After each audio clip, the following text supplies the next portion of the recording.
Hi, my name is Grace Schultz. Something that I find has been and is intellectually exciting to me is the Titanic. Okay, let's take you back for a minute.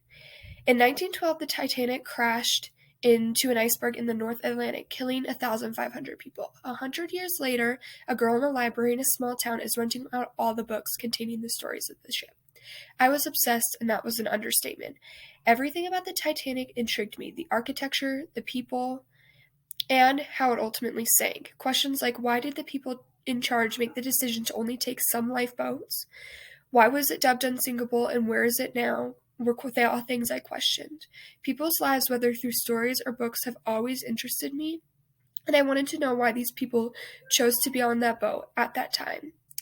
There were many people that had. The architecture of the time was based on the English nobility. The Louis XIV style, also known as Italian Baroque, larger wood detailings, sconces made of gold, and intricate sculptures.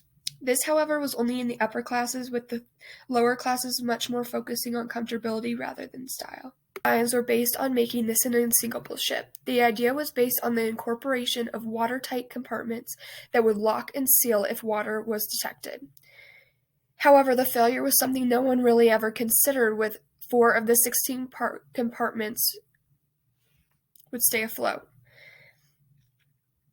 The walls, however, were too low to avoid these floodings, so when 4 of the 16 were flooded, it meant the whole ship could go down.